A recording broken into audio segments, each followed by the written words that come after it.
ఇటీవలే న్యూజిలాండ్ జట్టు భారత పర్యటనకు వచ్చినప్పుడు న్యూజిలాండ్ను స్పిన్ తోటి దెబ్బ కొట్టాలని భావించిన టీమిండియా మేనేజ్మెంటు గిర్రును తిరిగే స్పిన్ పిచ్లను తయారు చేయించింది. ఆ ప్రయోగం కాస్త వికటించి తాను తీసుకున్న గోతిలో తానే పడ్డట్టు అదే స్పిన్ పిచ్లపైన భారత బ్యాటర్లు బోల్తా పడ్డారు. న్యూజిలాండ్ స్పిన్నర్ల ధాటికి పెవిలియన్కు క్యూ కట్టి చరిత్రలో ఎన్నడూ లేని విధంగా 3-0 తేడాతోటి సిరీస్ను కోల్పోయింది భారత్. అంతేకాకుండా చరిత్రలో తొలిసారిగా భారత గడ్డపైన న్యూజిలాండ్ చేతిలో వైట్ వాష్కు గురైంది టీమిండియా. ఇక తాజాగా ఆస్ట్రేలియా కూడా అచ్చం అలాగే తాను తీసుకున్న గోతిలో తానే పడ్డట్లుగా ఉంది ఆస్ట్రేలియా పరిస్థితి. ఆస్ట్రేలియా పర్యటనకు వచ్చినటువంటి ఇండియాను పేసు బౌన్స్ ఉన్నటువంటి పిచ్లను తయారు చేసి భారత బ్యాటర్లను బెంబేలెత్తించాలని భావించింది ఆస్ట్రేలియా. అందుకు తగ్గట్లుగానే పేసు బౌన్స్ ఉన్నటువంటి పిచ్లను తయారు చేయించింది ఆస్ట్రేలియా మేనేజ్మెంట్. వారు ఊహించిన విధంగానే తొలి టెస్టులో తొలి ఇన్నింగ్స్లో ఇండియా 150 పరుగులకే ఆల్అౌట్ కావడంతో ఆస్ట్రేలియా సంబరపడింది. కానీ ఆ తర్వాత అదే పేస్ బౌన్సీ పిచ్ పైన ఆస్ట్రేలియా బోల్తా పడింది. ఈ అనుభవం నేర్పేటటువంటి పాఠం ఏమిటంటే స్వదేశంలో తనకు అనుకూలంగా ఉండేటటువంటి పిచ్లను తయారు చేసుకుని ప్రత్యర్థిని పడగొట్టాలనేటటువంటి వ్యూహం బెడిసికొట్టి మొదటికే మోసం వస్తుంది అనేటటువంటి గుణపాఠం నేర్చుకోవాలి. అందుకే స్పోర్టివ్ పిచ్ను తయారు చేయాలి. అప్పుడే ఎవరి సత్తా ఏమిటో తెలిసొస్తుంది. దీనిపైన మీ అభిప్రాయం ఏమిటో కామెంట్ సెక్షన్లో కామెంట్ చేయండి. ఇక అసలు విషయానికి వచ్చినట్లయితే భారత ఆస్ట్రేలియా జట్ల మధ్య పెర్త్లో ప్రారంభమైన తొలి టెస్ట్ మ్యాచ్లో తొలి రోజు బౌలర్లు తిరుగులేని ఆధిపత్యం చెలాయించారు. తొలి రోజే ఏకంగా 17 వికెట్లు పడగొట్టారు బౌలర్లు. ఆస్ట్రేలియా గడ్డపైన ఒక టెస్ట్ మ్యాచ్లో తొలి రోజే 17 వికెట్లు పడగొట్టడం అనేది 1952 తర్వాత ఇదే తొలిసారి. అంటే 72 ఏళ్ల రికార్డు బ్రేక్ అయిందన్నమాట. తొలుత బ్యాటింగ్ చేసినటువంటి టీమిండియా తన తొలి ఇన్నింగ్స్లో 150 పరుగులకే ఆల్అౌట్ అయింది. ఆ తర్వాత ఆస్ట్రేలియా తొలి ఇన్నింగ్స్లో 67 పరుగులకే 7 వికెట్లు కోల్పోయి పీకల్లోతు కష్టాల్లో పడింది. మొత్తం 17 వికెట్లు పడగా ఆ 17 వికెట్లను కూడా ఫాస్ట్ బౌలర్ల ఖాతాలోనే పడ్డాయి. మొత్తంగా చూస్తే తొలి రోజు టీమిండియాదే పై చెయ్యి అని చెప్పాలి. ఈ మ్యాచ్లో టాస్ గెలిచినటువంటి భారత కెప్టెన్ జస్ప్రీత్ బుమ్రా తొలుత బ్యాటింగ్ తీసుకున్నాడు. సో భారత జట్టులో తెలుగు కుర్రాడు పేస్ ఆల్రౌండర్ నితీష్ కుమార్ రెడ్డి, అదేవిధంగా పేస్ బౌలర్ హర్షిత్ రాణా ఈ మ్యాచ్ తోటి టెస్టులలో అరంగేట్రం చేశారు. ఆస్ట్రేలియా జట్టులో ఓపెనర్ మెకెన్స్వీ ఈ టెస్ట్ మ్యాచ్ ద్వారా టెస్టులలో అరంగేట్రం చేశాడు. టాస్ గెలిచి బ్యాటింగ్ తీసుకున్నటువంటి ఇండియాకు శుభారంభం దక్కలేదు. ఆదిలోనే ఇద్దరు బ్యాటర్లు డకౌట్ అయ్యారు. 8 బంతులు ఎదుర్కొని యశస్వి జైస్వాల్, అదేవిధంగా 23 బంతులు ఎదుర్కొన్నటువంటి దేవదత్త పడిక్కల్ ఇద్దరు కూడా పరుగులేమీ చేయకుండానే డకౌట్ అయ్యారు. ఇక విరాట్ కోహ్లీ మరోసారి నిరాశపరిచాడు. విరాట్ కోహ్లీ 12 బంతులాడి కేవలం 5 పరుగులు మాత్రమే చేసి అవుట్ అయ్యాడు. అయితే వికెట్లు పడుతున్నప్పటికీ మరో ఎండ్లో కేఎల్ రాహుల్ క్రీజులో కుదురుకొని పరుగులు చేశాడు. కానీ థర్డ్ ఎంపైర్ చర్చనీయాంశమైనటువంటి నిర్ణయంతో రాహుల్ వెనుతిరగాల్సి వచ్చింది. ఆ కాసేపటికే ధ్రువ్ జురెల్ కూడా అవుట్ అయ్యాడు. ధ్రువ్ జురెల్ 20 బంతుల్లో 2 ఫోర్లతోటి 11 పరుగులు మాత్రమే చేసి అవుట్ అయ్యాడు. ఈ దశలో బ్యాటింగ్కు వచ్చినటువంటి నితీష్ కుమార్ రెడ్డితో కలిసి రిషబ్ పంత్ ఇన్నింగ్స్ను చక్కదిద్దడానికి ప్రయత్నించాడు. వీరిద్దరూ కలిసి 7వ వికెట్కు 48 పరుగుల భాగస్వామ్యం నెలకొల్పారు. భారత ఇన్నింగ్స్లో ఇదే అత్యుత్తమ భాగస్వామ్యం. అయితే పంత్ను కమిన్స్ అవుట్ చేసి ఈ జోడీని విడగొట్టాడు. భారత ఇన్నింగ్స్లో తెలుగు కుర్రాడు నితీష్ కుమార్ రెడ్డి బ్యాటింగే హైలైట్. అటాకింగ్ బ్యాటింగ్ తోటి కంగారుల బెండు తీశాడు నితీష్ కుమార్ రెడ్డి. 41 పరుగుల కీలక ఇన్నింగ్స్ తోటి భారత జట్టుకు గౌరవప్రదమైన స్కోరును అందించాడు నితీష్. అతడి పోరాటమే గనక లేకపోతే మ్యాచ్ ఈజీగా చేజారేదే. కానీ అరంగేట్రం టెస్టులోనే ఫెంటాస్టిక్ నాక్ ఆడాడు నితీష్ కుమార్ రెడ్డి. మొత్తంగా 59 బంతుల్లో 6 4లు 1 6 తోటి 41 పరుగులు చేసి చివరి వికెట్గా వెనుదిరిగాడు నితీష్ కుమార్ రెడ్డి. రిషబ్ పంత్తో కలిసి 8వ వికెట్కు నితీష్ కుమార్ రెడ్డి 48 పరుగుల విలువైన భాగస్వామ్యాన్ని నెలకొల్పాడు. 73 పరుగులకే 6 వికెట్లు కోల్పోయి పీకల్లోతు కష్టాల్లో ఉన్నటువంటి భారత్ ఆ సమయంలో క్రీజులోకి వచ్చినటువంటి మన తెలుగోడు నితీష్ కుమార్ రెడ్డి ఆఖరి వికెట్గా వెనుదిరిగాడు. క్రీజులో ఉన్నంతసేపు సాలిడ్ డిఫెన్స్ తోటి చక్కటి షాట్లతో అతడు ఆకట్టుకున్నాడు. Pat Cummins, Hazlewood, Nathan Lyon లాంటి వరల్డ్ క్లాస్ బౌలర్లను కూడా నితీష్ అలవోకగా ఎదుర్కొన్నాడు. ముఖ్యంగా కమిన్స్ బౌలింగ్లో అతడు చెలరేగిపోయాడు. కమిన్స్ బౌలింగ్లో అద్భుతమైనటువంటి రీతిలో అప్పర్ కట్తో 6 కొట్టినటువంటి నితీష్ కుమార్ రెడ్డి లియాన్ బౌలింగ్లో రివర్స్ స్వీప్ తోటి 4 బాదాడు. ఈ 4, 6 చూసి అవతలి ఎండ్లో ఉన్నటువంటి పంత్ కూడా ఫిదా అయిపోయాడు. తనలాగే అటాకింగ్ గేమ్ ఆడుతున్నటువంటి నితీష్ను పంత్ ఎంకరేజ్ చేశాడు. నితీష్, పంత్ వీరిద్దరి పోరాటంతో చివరికి భారత్ 150 పరుగుల మార్కును అందుకుంది. భారత్ తన తొలి ఇన్నింగ్స్లో 150 పరుగులకే ఆల్అవుట్ అయిన తర్వాత తన మొదటి ఇన్నింగ్స్ను ప్రారంభించినటువంటి ఆస్ట్రేలియాకు భారత పేసర్లు ఆరంభం నుంచే వరుసగా షాకుల మీద షాకులు ఇచ్చారు. తొలి రోజు ఆట ముగిసే సమయానికి ఆస్ట్రేలియా 7 వికెట్ల నష్టానికి 67 పరుగులు మాత్రమే చేసింది. Australia opener McSweeney, Usman Khawaja, Steve స్మిత్లను బుమ్రా స్వల్ప వ్యవధిలోనే అవుట్ చేసి ఆస్ట్రేలియాను గట్టి దెబ్బతీశాడు. మెక్స్వెనీ 10 పరుగులకు, ఉస్మాన్ ఖవాజా 8 పరుగులు అవుట్ అయితే స్టీవ్ స్మిత్ డకౌట్ అయ్యాడు. ఇక బుమ్రా ఏకంగా 17 పరుగులకే 4 వికెట్లు తీగా సిరాజు 17 పరుగులకు 2 వికెట్లు తీసి మరి ఆస్ట్రేలియాను వెన్నువిరిస్తే హర్షిత్ రాణా 1 వికెట్ పడగొట్టాడు. ఆస్ట్రేలియా తొలి ఇన్నింగ్స్లో ఇంకా 83 పరుగులు వెనుకంజలో ఉంది. ఆస్ట్రేలియా చేతిలో ప్రస్తుతము 3 వికెట్లు మాత్రమే ఉన్నాయి. ఇక ఓపెనర్ మెక్స్వెనీ, బుమ్రా వికెట్ల ముందు దొరకబుచ్చుకున్నాడు. తొలుత ఎంపైర్ నాట్అవుట్ ఇవ్వగా భారత్ DRS తీసుకుంది. సమీక్షలో అతను అవుట్ అయినట్లు తేలింది. ఆ తర్వాత బుమ్రా కాసేపటికే వరుస బంతుల్లో ఉస్మాన్ ఖవాజా, స్టీవ్ స్మిత్లను పెవిలియన్కు పంపాడు. అద్భుతమైనటువంటి బంతికి ఖవాజా స్లిప్లో కోహ్లీకి దొరికిపోగా స్మిత్ LBWగా వెనుతిరిగాడు.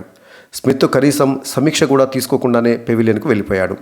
డేంజరస్ బ్యాటర్ ట్రావిస్ హెడ్ను అరంగేట్రం ఆటగాడు హర్షిత్ రాణా క్లీన్ బౌల్డ్ చేశాడు. ట్రావిస్ హెడ్ కేవలం 11 పరుగులు మాత్రమే చేసి అవుట్ అయ్యాడు. గతంలో ట్రావిస్ హెడ్ భారత పైన విజృంభించి సెంచరీల మీద సెంచరీలు చేసినటువంటి విషయం తెలిసిందే. ఇప్పుడు ఈ మ్యాచ్లో మాత్రము ట్రావిస్ హెడ్ మరి తక్కువ పరుగులకే అవుట్ అయ్యాడు. ఆ తర్వాత సిరాజ్ కూడా ఊపందుకున్నాడు. సిరాజ్ బౌలింగ్లో మిచెల్ మార్ష్ స్లిప్లో KL రాహుల్కు చిక్కాడు. మిచెల్ మార్ష్ కేవలం 6 పరుగులు మాత్రమే చేసి అవుట్ అయ్యాడు. తొలుత ఎంపైర్లకు క్యాచ్ పైన అనుమానం ఉన్నప్పటికీ రివ్యూలో అది సరైందని తేలింది. క్రీజ్లో పాతుకుపోయినటువంటి మార్నస్ లబుషేన్ను సిరాజ్ LBWగా వెనక్కి పంపాడు. లబుషేను 52 బంతులాడి కేవలం 2 పరుగులు మాత్రమే చేసి అవుట్ అయ్యాడు. ఆ తర్వాత కొద్దిసేపటికే Australia captain Cummins Bumrah out చేశాడు. బుమ్రా బౌలింగ్లో కమిన్స్ కీపర్ పంత్కు క్యాచ్ ఇచ్చి అవుట్ అయ్యాడు. దీంతో తొలి రోజు ఆట ముగిసే సమయానికి ఆస్ట్రేలియా తన తొలి ఇన్నింగ్స్లో 27 ఓవర్లలో 67 పరుగులకి 7 వికెట్లు కోల్పోయి కష్టాల్లో పడింది. ఇక స్కోర్ బోర్డు విషయానికి వచ్చినట్లయితే టాస్ గెలిచి తొలుత బ్యాటింగ్ చేపట్టినటువంటి టీమిండియా 49.4 ఓవర్లలో 150 పరుగులకే ఆల్అవుట్ అయింది. భారత ఓపెనర్ యశస్వి జైస్వాల్ 8 బంతులాడి పరుగులేమీ చేయకుండానే మిచెల్ స్టార్క్ బౌలింగ్లో మెక్స్వెన్కి క్యాచ్ ఇచ్చి అవుట్ కాగా మరొక ఓపెనర్ KL రాహుల్ చాలాసేపు క్రీజులో నిలదొక్కున్నాడు. 74 బంతులు ఆడినటువంటి KL రాహుల్ 3 ఫోర్లతోటి 26 పరుగులు చేసి మిచెల్ స్టార్క్ బౌలింగ్లో అలెక్స్ క్యారీకి క్యాచ్ ఇచ్చి అవుట్ అయ్యాడు. అయితే KL రాహుల్ యొక్క అవుట్ వివాదాస్పదంగా మారింది. ఎందుకంటే KL రాహుల్ బ్యాటింగ్ చేసిన సమయంలో బంతి బ్యాట్కు తగిలి కీపర్ చేతిలో పడిందా లేక బ్యాటు ప్యాడ్కు తాగడంతో ఆ చప్పుడు వచ్చింది కాబట్టి బాల్ బ్యాట్కు తాకలేదని చెప్పేసి KL రాహుల్ గట్టిగా వాదించాడు. అయితే వాస్తవానికి ఎంపైర్ కూడా అవుట్ ఇవ్వలేదు. కానీ ఆస్ట్రేలియా ఆటగాళ్ళు అప్పీల్ చేయడంతో థర్డ్ ఎంపైరు మరి బాలు బ్యాట్కు తాకినట్లుగా అవుట్ ఇచ్చాడు. కానీ వాస్తవానికి అది మరి చాలామంది నమ్మేది ఏంటంటే బాలు బ్యాట్కు తగలలేదు, బ్యాట్ వెళ్ళి ప్యాడ్కు తగలటం వల్ల ఆ స్నికోమీటర్లో ఆ స్పైక్ అనేది వచ్చిందని చెప్పేసి భావిస్తున్నారు. మొత్తానికి వివాదాస్పద రీతిలో థర్డ్ ఎంపైరు నిర్ణయంతో KL రాహుల్ అవుట్ అయ్యాడు. ఇక 3వ స్థానంలో బ్యాటింగ్కి వచ్చినటువంటి దేవదత్త పడిక్కల్ 23 బంతులు ఆడినప్పటికీ పరుగులేమీ చేయకుండానే హ్యాజిల్వుడ్ బౌలింగ్లో అలెక్స్ క్యారీకి క్యాచ్ ఇచ్చి అవుట్ అయ్యాడు.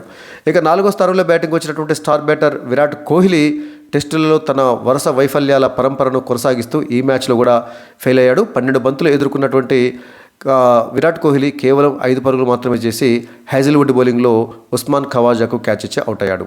ఇక భారత వికెట్ కీపర్ రిషబ్ పంత్ పర్వాలేదనిపించాడు.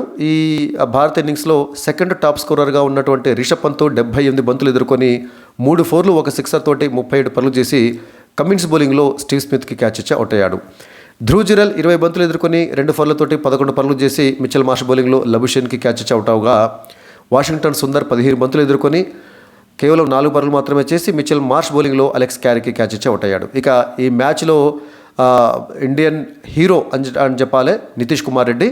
ఈ మ్యాచ్ తోటి టెస్టులలో అరంగేట్రం చేసినటువంటి నితీష్ కుమార్ రెడ్డి ఈ మ్యాచ్ మొత్తం మీద ఇప్పటివరకు టాప్ స్కోరర్గా నిలిచాడు. 59 బంతులు ఎదుర్కొన్నటువంటి నితీష్ కుమార్ రెడ్డి 6 ఫోర్లు 1 సిక్సర్ తోటి 41 పరుగులు చేసి కమిన్స్ బౌలింగ్లో ఖవాజాకు క్యాచ్ ఇచ్చి అవుట్ అయ్యాడు. చివరి వికెట్ రూపంలో నితీష్ కుమార్ రెడ్డి వెనుదిరగటం జరిగింది. హర్షిత్ రాణా 5 బంతులు ఎదుర్కొని 1 ఫోర్ తోటి 7 పరుగులు చేసి హ్యాజిల్వుడ్ బౌలింగ్లో లబుషేన్కి క్యాచ్ ఇచ్చి అవుట్ అవగా కెప్టెన్ బుమ్రా 8 బంతులు ఎదుర్కొని ఒక సిక్సర్ తోటి 8 పరుగులు చేసి హ్యాజిల్వుడ్ బౌలింగ్లో అలెక్స్ క్యారీకి క్యాచ్ ఇచ్చి అవుట్ అయ్యాడు. ఇక చివరిలో బ్యాటింగ్ వచ్చినటువంటి సిరాజు బంతులేమీ ఎదుర్కోకుండానే నాట్అవుట్గా నిలిచాడు. ఇక ఆస్ట్రేలియా బౌలర్ల విషయానికి వచ్చినట్లయితే హ్యాజిల్వుడ్ ఏకంగా 4 వికెట్లు తీయగా మిచెల్ స్టార్కు, కమిన్స్, ఆ తర్వాత మిచెల్ మార్ష్ ఈ ముగ్గురు కూడా తలా 2 వికెట్లు పడగొట్టడం జరిగింది. స్పిన్నర్ నాథన్ లియాన్ వికెట్లేమీ పడగొట్టలేదు. దాదాపు ఆస్ట్రేలియా బౌలర్లందరూ కూడా బాగానే రాణించారు చెప్పాలి. కాకపోతే కమిన్స్, నాథన్ లియాన్ భారీగా అంటే టెస్టులతో పోలిస్తే భారీగానే పరుగులు ఇచ్చారు. హ్యాజిల్వుడ్ మాత్రం 4 వికెట్లు తీసి రాణించాడు. సో ఇండియాను 150 పరుగులకే ఆల్అవుట్ చేశామన్నటువంటి సంతోషం ఆస్ట్రేలియాకు ఎంతోసేపు మిగలలేదు. ఆ తర్వాత తన తొలి ఇన్నింగ్స్ను ప్రారంభించినటువంటి ఆస్ట్రేలియా వెంటనే వికెట్లను కోల్పోయి పీకల్లోతు కష్టాలు పడ్డది. ముఖ్యంగా భారత కెప్టెన్ జస్ప్రీత్ బుమ్రా వేసినటువంటి అద్భుతమైనటువంటి బంతులకు ఆస్ట్రేలియా బ్యాటర్ల దగ్గర సమాధానం లేకుండా పోయింది. ఆస్ట్రేలియా ఓపెనర్ ఉస్మాన్ ఖవాజా 19 బంతులు ఎదుర్కొని ఒక 4 తోటి 8 పరుగులు మాత్రమే చేసి బుమ్రా బౌలింగ్లో కోహ్లీకి క్యాచ్ ఇచ్చవటంగా మరొక ఓపెనర్ ఈ మ్యాచ్ ద్వారా అంతర్జాతీయ టెస్ట్ క్రికెట్లోకి అరంగేట్రం చేసినటువంటి మెక్స్విని 13 బంతులు ఎదుర్కొని 2 ఫోర్లతోటి 10 పరుగులు చేసి బుమ్రా బౌలింగ్లోనే ఎల్బీడబ్ల్యూగా అవుట్ అయ్యాడు. ఇక ఆ తర్వాత మా 3వ స్థానంలో బ్యాటింగ్ వచ్చినటువంటి లబుషేన్ 52 బంతులు ఎదుర్కొని కేవలం 2 పరుగులు మాత్రమే చేసి సిరాజ్ బౌలింగ్లో ఎల్బీడబ్ల్యూగా అవుట్ అయితే స్టీవ్ స్మిత్ తను ఎదుర్కొన్నటువంటి తొలి బంతికే బుమ్రా బౌలింగ్లో ఎల్బీడబ్ల్యూగా వెనుతిరిగాడు. అంటే తొలి 3 వికెట్లను బుమ్రానే తీశాడు. ఇక ట్రావిస్ హెడ్ ఇండియా అనగానే తన బ్యాటింగ్ తోటి రెచ్చిపోయేటటువంటి ట్రావిస్ హెడ్కి కూడా మరి ముక్కుతాడు వేశారు భారత బౌలర్లు. 13 బంతులు ఎదుర్కొన్నటువంటి ట్రావిస్ హెడ్ 2 ఫోర్లతోటి 11 పరుగులు చేసి హర్షిత్ రాణా బౌలింగ్లో బౌల్డ్ అయ్యాడు. సో హర్షిత్ రాణాకు ఈ అంతర్జాతీయ క్రికెట్లో టెస్ట్ క్రికెట్లో ఇదే తొలి వికెట్. ఎందుకంటే ఈ మ్యాచ్ ద్వారానే అరంగేట్రం చేసినటువంటి హర్షిత్ రాణా ట్రావిస్ హెడ్ను బౌల్డ్ చేశాడు. ఇక మిచెల్ మార్ష్ 19 బంతులు ఎదుర్కొని ఒక 4 తోటి 6 పరుగులు మాత్రమే చేసి సిరాజ్ బౌలింగ్లో రాహుల్కి క్యాచ్ ఇచ్చి అవుట్ అయ్యాడు. అలెక్స్ క్యారీ ప్రస్తుతం క్రీజ్లో ఉన్నాడు. వాళ్ళ వికెట్ కీపర్ 28 బంతులు ఎదుర్కొన్నటువంటి అలెక్స్ క్యారీ 3 ఫోర్లతోటి 19 పరుగులు చేసి ప్రస్తుతం క్రీజ్లో ఉండగా వాళ్ళ కెప్టెన్ కమిన్స్ 5 బంతులు ఎదుర్కొని 3 పరుగులు మాత్రమే చేసి బుమ్రా బౌలింగ్లో పంత్కు క్యాచ్ ఇచ్చి అవుట్ అయ్యాడు. ఇక మిచెల్ స్టార్కు 14 బంతులు ఎదుర్కొని ఒక 4 తోటి 6 పరుగులు చేసి ప్రస్తుతము క్రీజ్లో ఉన్నాడు. అంటే అలెక్స్ క్యారీ, మిచెల్ స్టార్క్ వీళ్ళిద్దరూ బ్యాటర్లు. ఆ తర్వాత మిగతా వాళ్ళంతా బౌలర్లు ఉన్నారు కాబట్టి ఇంకా ఆస్ట్రేలియా చేతిలో 3 వికెట్లు ఉన్నాయి కాబట్టి రేపు వీలైనంత తొందరగా భారత బౌలర్లు వీళ్ళని ఆల్అవుట్ చేసినట్లయితే 100 పరుగుల లోపే ఆల్అవుట్ చేసినట్లయితే భారత్కు చాలా అడ్వాంటేజ్గా ఉంటుంది. ఇక భారత బౌలర్ల విషయానికి వచ్చినట్లయితే కేవలం ముగ్గురు మాత్రమే బౌలింగ్ చేశారు. అందులో జస్ప్రీత్ బుమ్రా అద్భుతంగా బౌలింగ్ చేసి 10 ఓవర్లు బౌలింగ్ చేసి 17 పరుగులు మాత్రమే ఇచ్చి 4 వికెట్లు తీయగా మహమ్మద్ సిరాజ్ 9 ఓవర్లలో 17 పరుగులు మాత్రమే ఇచ్చి 2 వికెట్లు తీశాడు. ఇక హర్షిత్ రాణా 8 ఓవర్లలో 33 పరుగులు ఇచ్చి 1 వికెట్ తీయడం జరిగింది. ఇక నితీష్ కుమార్ రెడ్డి ఇంతవరకు బౌలింగ్ దిగలేదు. ఇక భారత స్పిన్నర్ వాషింగ్టన్ సుందర్కి వాస్తవానికి బౌలింగ్ వేసేటటువంటి అవకాశం రాలేదు.